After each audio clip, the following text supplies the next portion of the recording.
Welcome to our fourth panel of the day. It just got difficult, syndication and trading covered bonds after the purchase programme.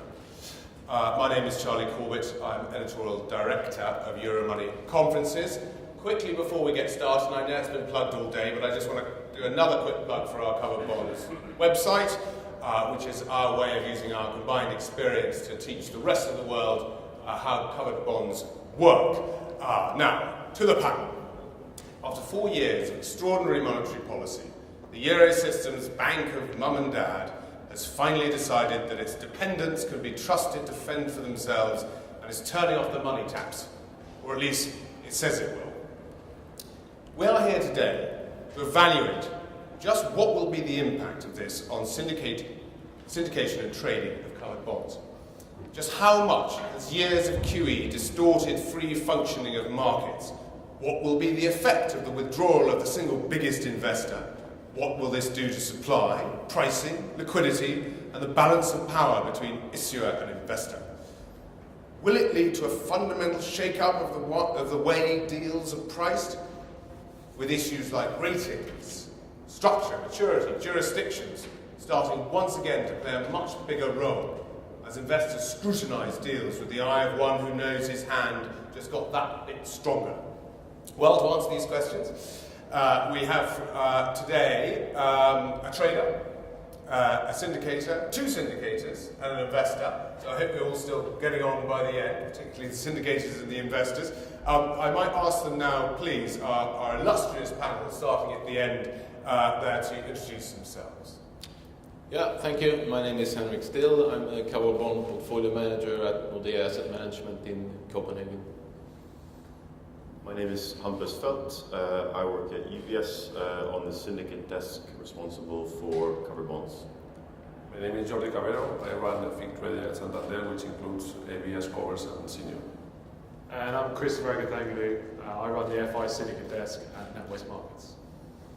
Welcome, guys. Thank you very much indeed. Now, before we get stuck into this, we've only got two polls. So let's get our first poll up, if we have the technology to do that. And if everyone, but I hopefully people have been voting in their polls generally before we start. Can we see the results? I can't see that screen. So we've got 40% at the moment saying fear not. The end of QE will have little impact on a flourishing market. Well, we'll leave that up for a bit and see how that changes as the day goes. And I suppose, really, the first thing to do is to ask each panellist their opinion on that poll before we go any further. Do you generally agree so far with our audience that fear not, it's not really going to have a big impact? Something you had to work out. Yeah, but I think I agree with this in the middle there, fear not. I mean, first of all, because the ECB is not really withdrawing from the market. They will still continue to reinvest maturing bonds, they will reinvest coupons. And I mean, depending on how you look at those numbers, it's still, I think, around 22, 23 billion of covered bonds the ECB is going to buy during 2019. And this is maybe 70-75% of what they have bought in 2018. So the ECB will continue to be a sizable investor also in 2019. I think in general that we tend to worry about tapering a little, I mean, around 1 year early, too early. So I think it's probably better to worry 1 year from now. So I think that ECB will still be very supportive in the next year, and I don't see any large impacts on the market. All right. Hampus, so is this a worry we can park? I tend to agree. I think if I was to vote, I'd vote fear not.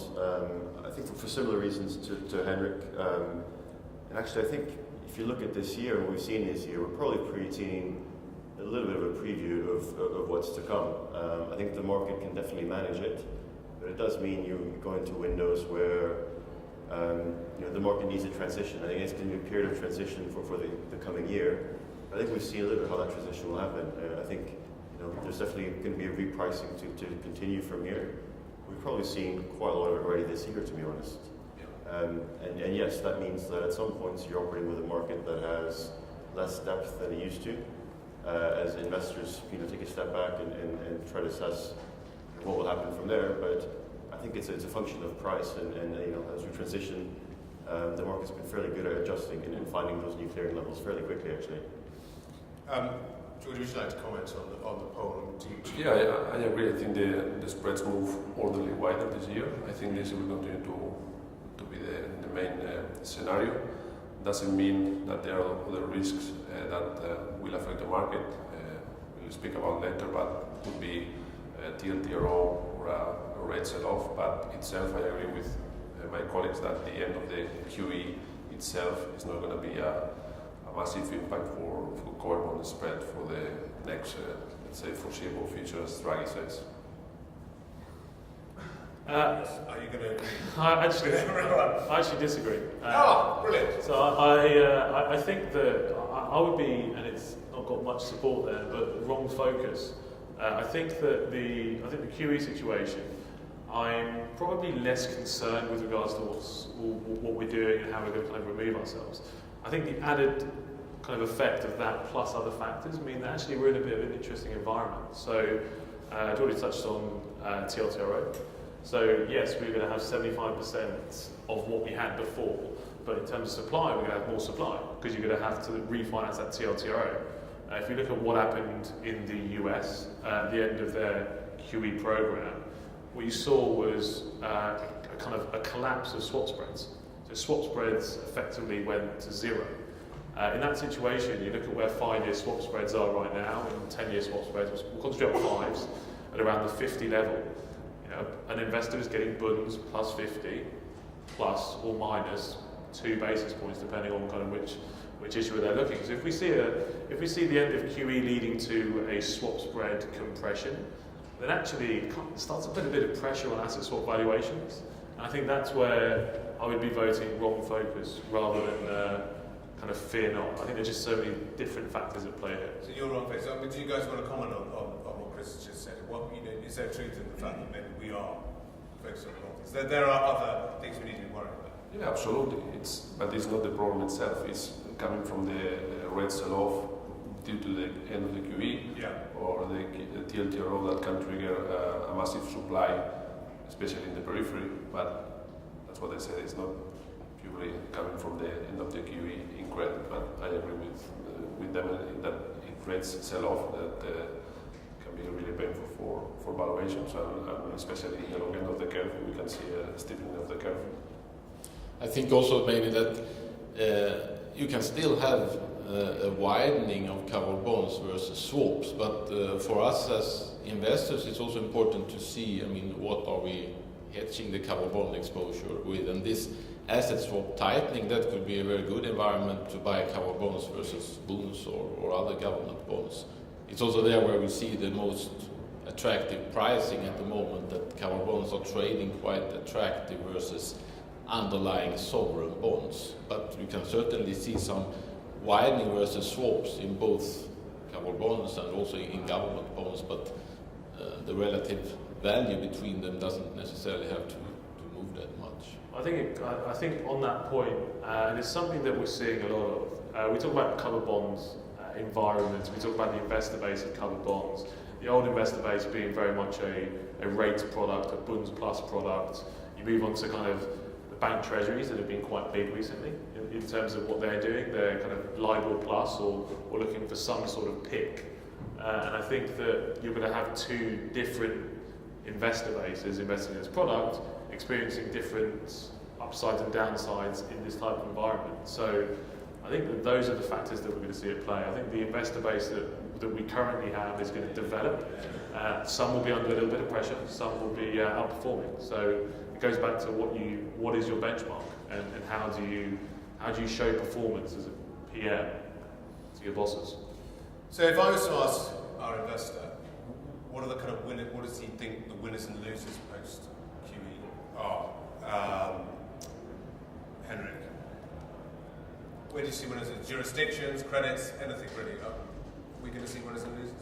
Yeah, but naturally, I think that the spread differentiation between different jurisdictions should increase as QE is being reduced. So in that case, it should be the the weaker jurisdictions that have compressed maybe a little bit too much during QE, they also need to do the most part of the repricing, while the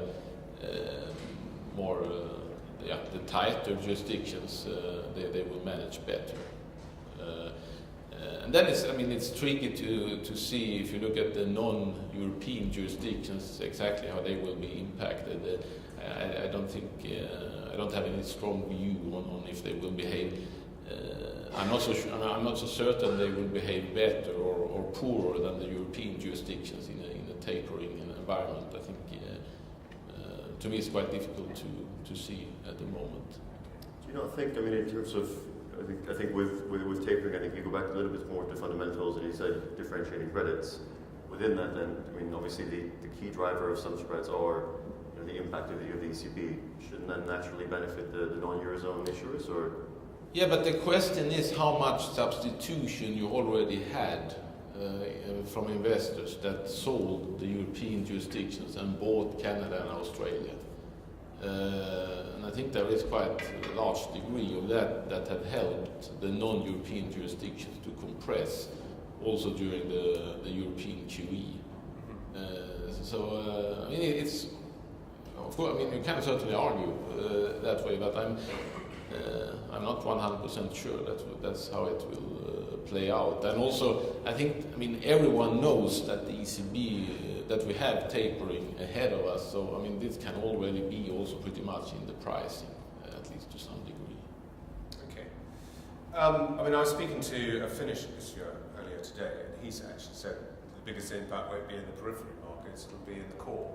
So I'll agree that post-ECB, the bigger impact will be in the core markets, the Germanys, Well, I think if you go back to Henrik's point in terms of looking at the investor base, there's already been a move away from core Eurozone from a lot of investors, just because of where the levels are, and moving instead into non-Eurozones. I think you have seen that transition, and I think that was maybe where, if you look at, not to pick on anyone, but if you look at German order books and the number of investors involved in a typical fund brief order book versus a non-Eurozone order book, there's definitely less investors involved in a normal regular fund brief transaction. So yes, there's a bigger transition there, but also I think to Henrik's point, it does mean there's marginal investors sitting on the sidelines who haven't been active in the fund brief market for some time just because of valuation. So do they come in fairly quickly? Maybe, because they haven't, they're sitting on the sidelines waiting for that to happen.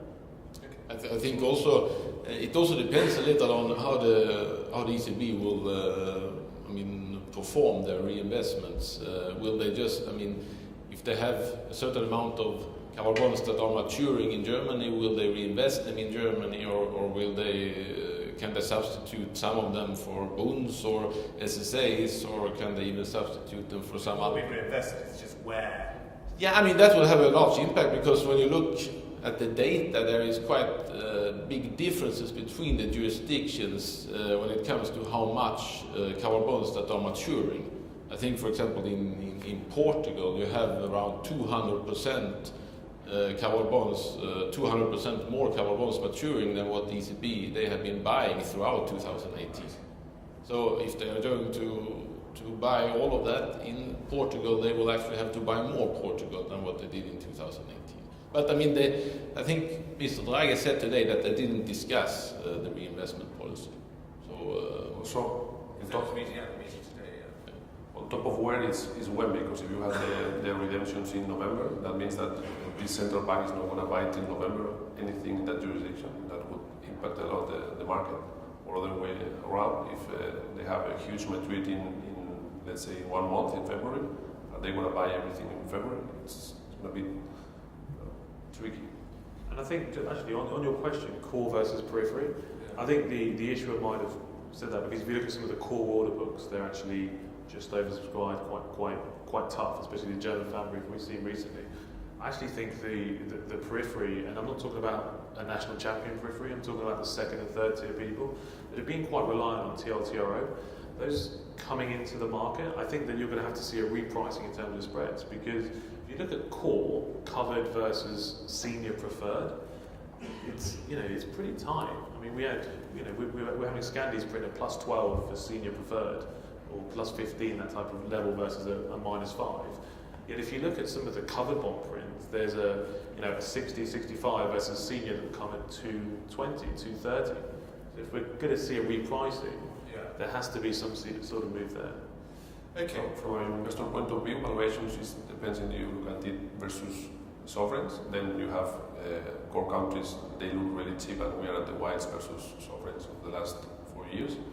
But instead, you look at the Italian covers, they massively outperform BTPs in this sell-off, and they're trading kind of at the tides. So it depends on how you look at it. Okay, well, I might move us on a bit. We've done a sort of broad talk about the changes that might happen in a macro sense.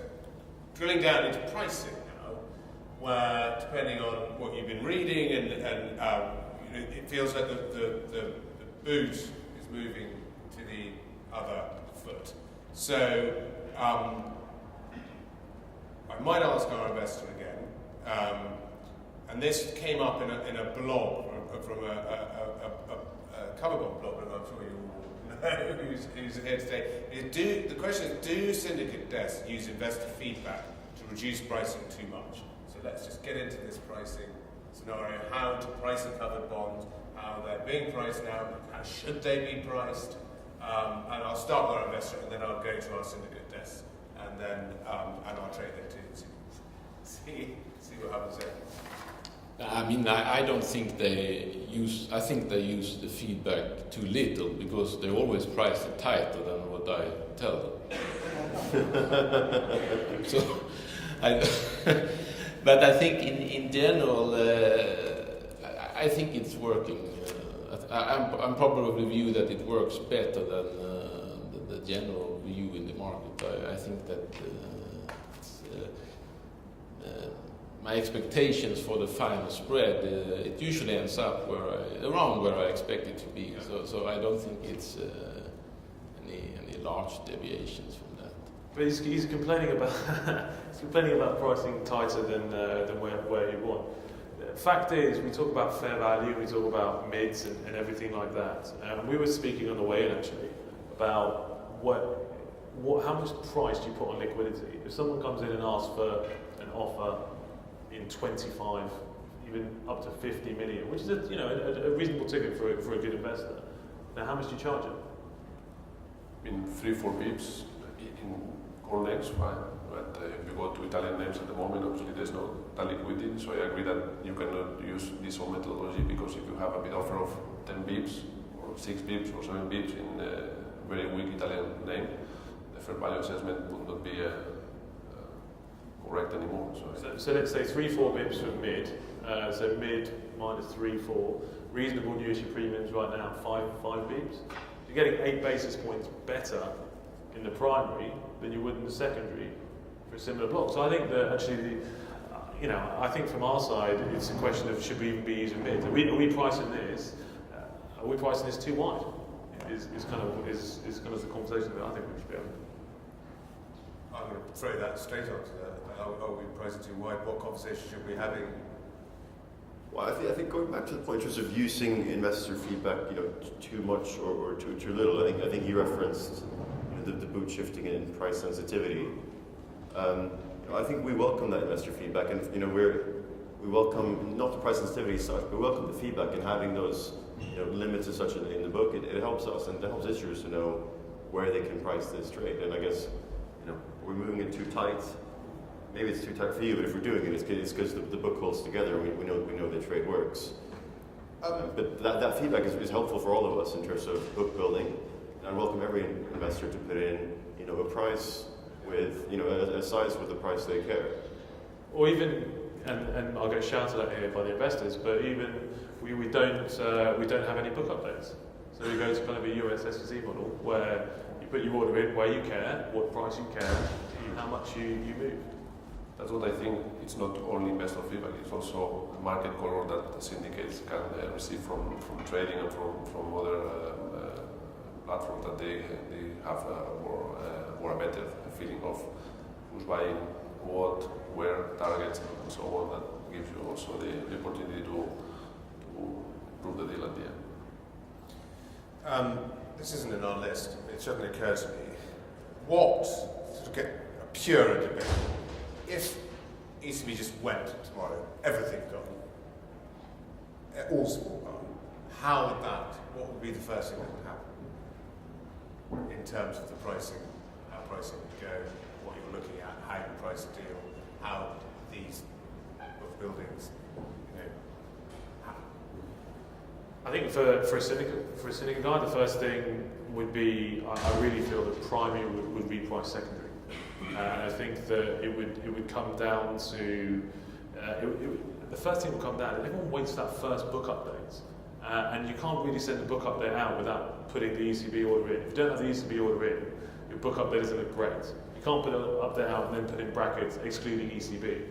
So I think that it would just take a little bit of time for that first book update, and then we'll be working with some of the key investors to try and get them in, away from the updates. I think new issue premiums will increase, you'll see a move, and the secondary market will react to that. Yeah. Could I get a reaction from everyone else on that? I think we are seeing that already in some deals that they have very little participation of the euro system, and I think they are performing well. So, obviously, the less frequent issues or the ones that have most expensive valuations at the moment will be trickier, but I don't think it's going to be a massive impact.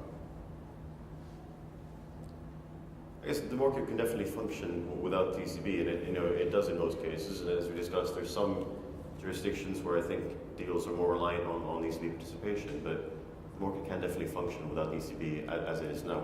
I don't think we need the ECB.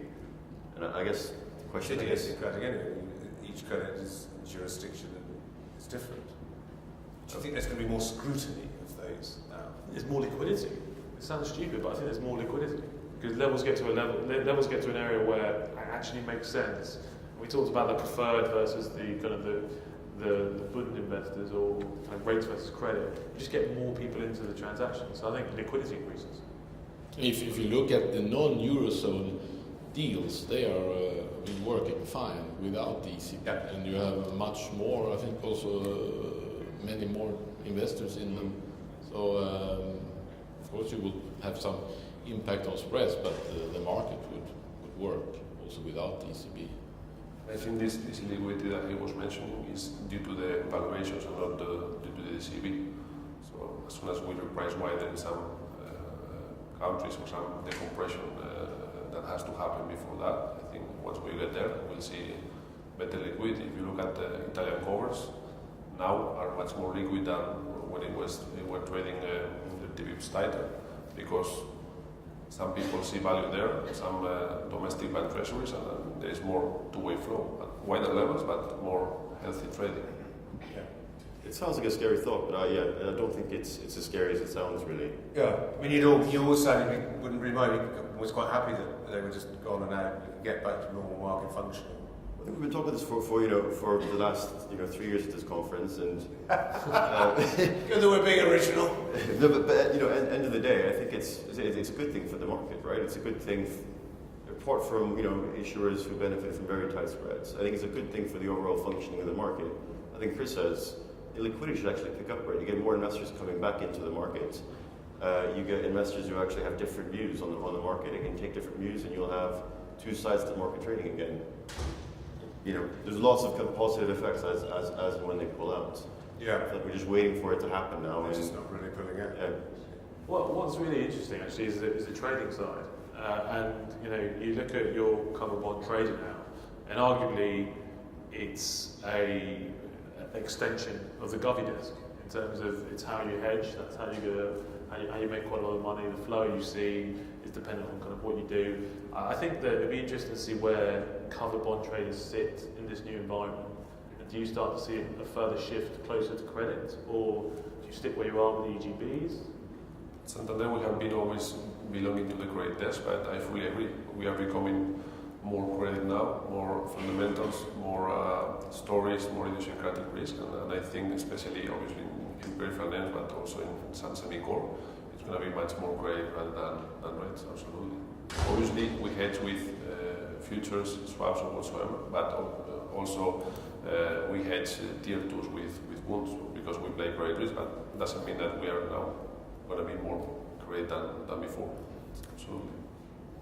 So as a trader, you're happy in terms of secondary market transparency and liquidity at the moment? Because I have a question here which is directed at you, which is how best to improve transparency and liquidity in the secondary market. I would say both are good. Obviously, we can improve from there. Regarding transparency, we have MiFID, which has good and bad things, but the transparency will improve from current levels, so I am positive there. Regarding liquidity and size, if you look at covers, we are closer to govies and SSAs, as he was mentioning, but rather than seniors, but some jurisdictions on the senior side we are closer spread-wise. So I think we are still pretty liquid, and if there is no liquidity, it's because of tight valuations, as I was saying before, and not because of ECB or because of the market. It's because many accounts don't see value there, and we don't have any buyer jumping in when there is a sell-off. Once valuations move wider, I think we'll see more to wait. And actually, we are seeing, as we move wider, some accounts that they were priced out and not participating in any deal. Now they come back to the market because they see value. The more we have this, the better liquidity we will see. Yeah. Anyone else have to comment on that? So what I will do now is get our second poll up, I think, which is about pricing methodology. And whether we need to change it, which is kind of what we've been discussing. So it'd be interesting to see how after that. So please go into your apps. There's always a delay between asking for it and then the tech. Here we go. Everybody, 75%. It's fine nowadays, thank you very much. Needs to change to 6%. A few more saying change is due, but it won't happen. So everybody is broadly happy.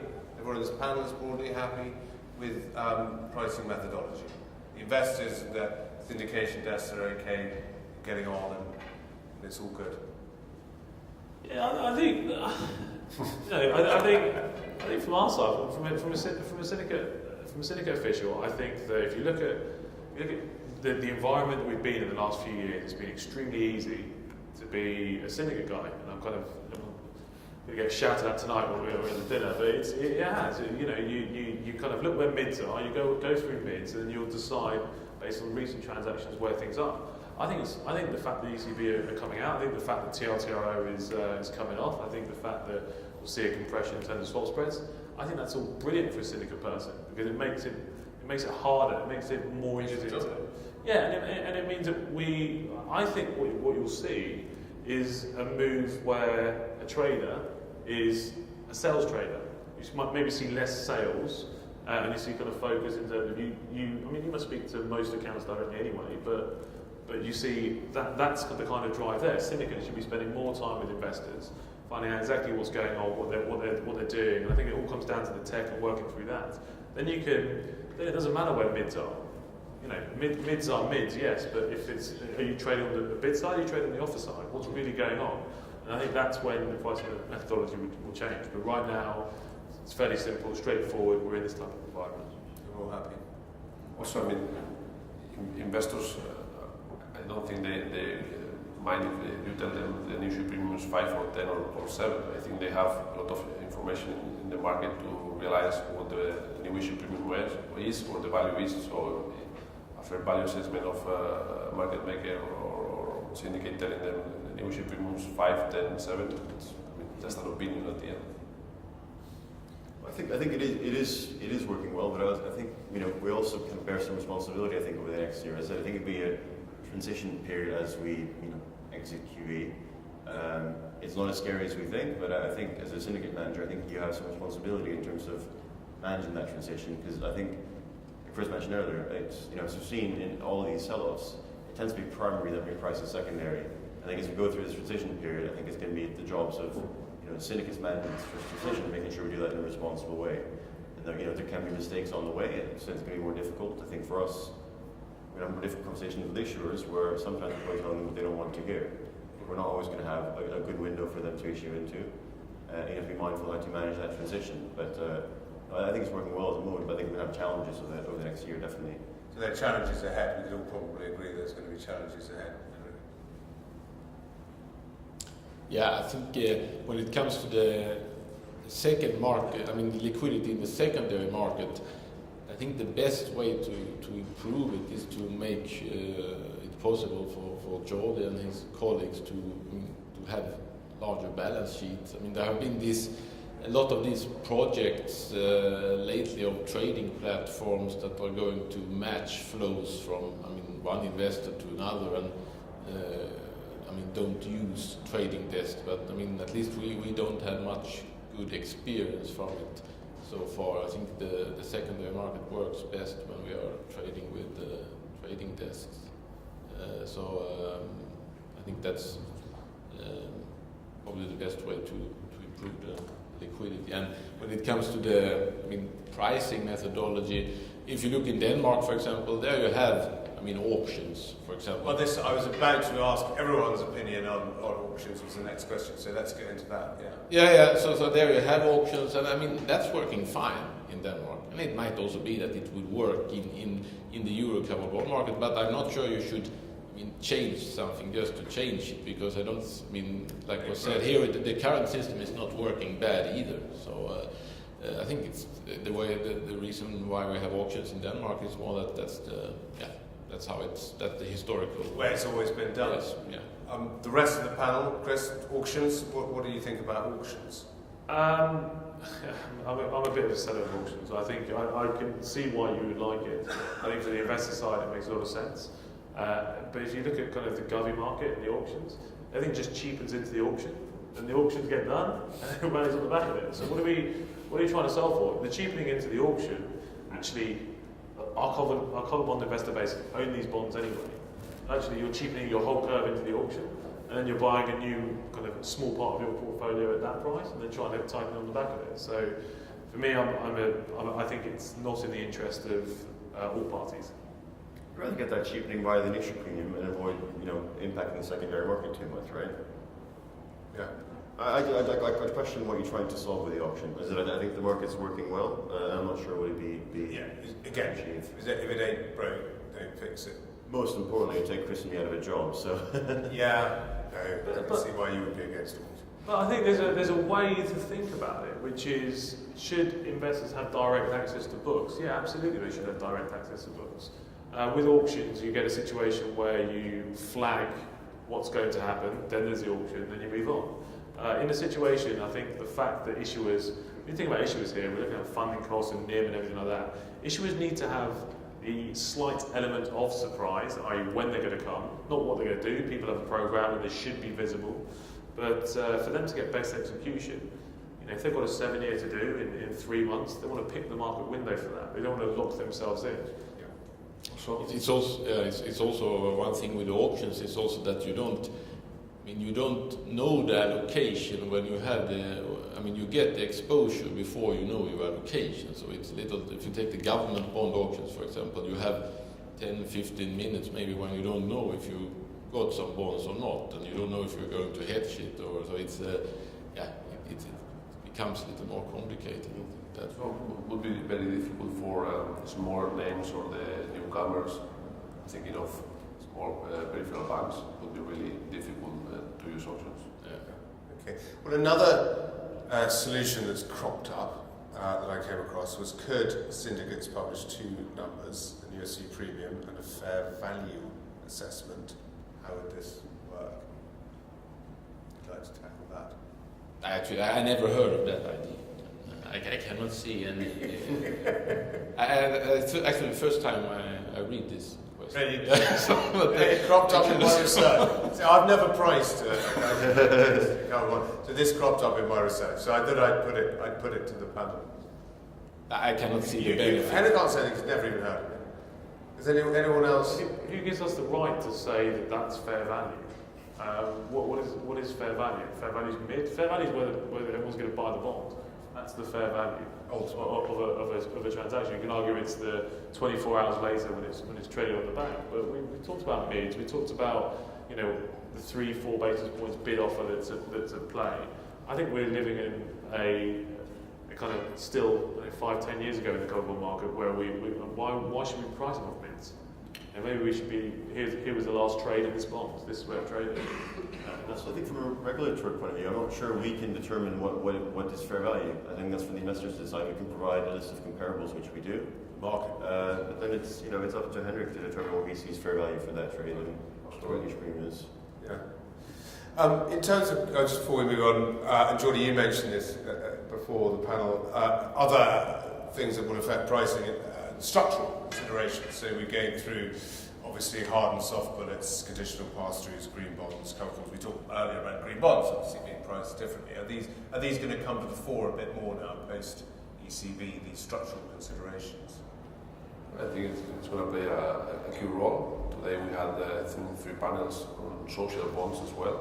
Yeah. So I think we are moving to a more complex world, and all these newer structures will play a key role. My question is, how is going to new regulation treat these new structures? Obviously, we had the ECB saying that they will not buy conditional pass-through for non-investment grade issuers. So this can impact the market as well. And it's harsher treatment everywhere. So, all right, well, let's move on a little bit. We've got about 10 minutes left. The actual investor base, how is it changing? The first question I had was, what makes a covered bond investor different to any other investor? Let's start with that. Anyway, why are you different to other investors? What makes you stand out? I think maybe a covered bond investor in general is more risk averse than other types of investors. A covered bond investor care more about his clients, that they are not losing any money. Yeah. So I think what makes a good covered bond investor? I think a good covered bond investor is a covered bond investor who can produce a good return in his funds to his clients with a low risk. Find a bit of value. Right, so, back to how the investor base is changing. How is it changing? Who's coming in? How has it changed in your careers? Who'd like to start with that? obviously, central bank is leaving. Yeah, well, obviously, yes. And then you have real money accounts that were priced out that are coming and will come. For instance, non-Eurozone investors are not very active in Eurozone because of the average yield levels, which are really low. At some point, I think they will come back. And also we have bank treasuries, LCR portfolios, very important for core jurisdictions, but also in peripheral. I think once covered bonds start to trade closer or wider to sovereigns, I think these bank treasuries will come back to the market. In terms of internationally, or unless you'd like to make another comment, anyone else about what Jordy's just suggested? I think that's right. You know, the covered bond investor base, I think, changed quite a lot as we went into QE, and as it priced a lot of investors out. Some were quite vocal about exiting the market effectively, and I guess that's now starting to increase a little bit. But we still have a lot of investors who are ones that went out are now coming back in. We're starting to see that definitely. Who are they?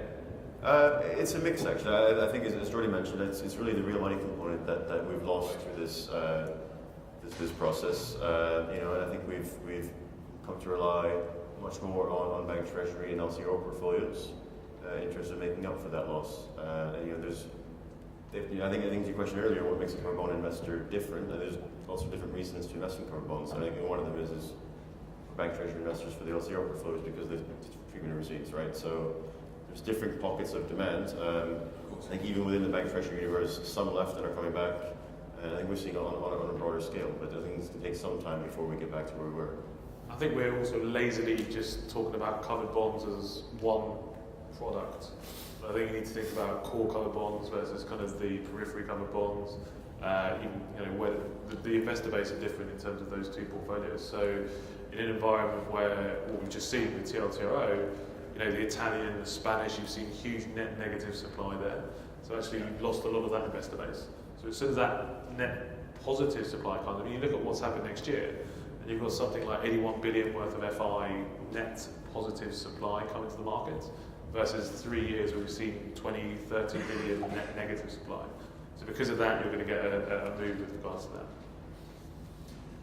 In terms of geographies, different, let's say, Asians investing more, is there a change in people from different parts of the world coming in now to invest in different parts? Well, the first thing we can say is that because of the ECB, so one effect that we haven't talked about here is because of the QE program, you've seen euro covered bonds tighten dramatically. So actually, the 144A Reg S covered bond market has been dead, or we've seen very little. We saw some of that Reg S market, which is relying on some of the Asian investor base, the Middle East, those kind of key accounts. Because of what we've seen in Europe, that compression's meant that other markets don't really make sense. We started to see there was a Sonia panel earlier, the sterling market come back in. So, is the removal of QE in euros mean that we need to be considering more currencies? And be that, Aussie dollars, sterling, US dollars. I think that's going to be the move that we'll probably see. Does everyone agree with that? Well, I think to your question in terms of, the Asian investors, for example. Well, It's probably less than a handful of Asian investors that look at the covered bond market actively. Yeah. And then, I think we looked through the stats recently, actually, traditionally I think we probably had 15% of the, most books come into Asia. That number now is, 10% sometimes, but it is 3 to 5 at best usually. So that's a change that, will those guys come back? Probably. If you print dollars, that's not going to be 12%, is it? I think you need a different currency, or at least higher yields in euros. Otherwise, they're not going to come back. It just popped in my head, slightly off tangent, but because we haven't talked about the covered bond directive enough today, this idea of premium and ordinary bonds coming in, like the sort of Premiership and the Championship. What does the panel think about that and how that will affect everything, trading, pricing? I think, in general, when we meet our clients, they like very much that the covered bond product, that the collateral consists of mortgage loans or public sector loans. It's something they really like to hear, and I think if we start to use a lot of other types of collateral, I think will have a negative impact on the product. We don't mind investing in bonds with SME collateral or credit cards or whatever, but I think it should be called something else. And to start to use the premium or non-premium or what they want. I think it's better to call it something completely different, to not mix it up with the covered bond product. I think at least our clients, they like very much that the collateral is rather limited to the strongest collateral available. So the purity of keep the purity of the covered bond, one single label, one thing. If you want something like that to be an ESN or something else. Then it's better to use the ESN or something else.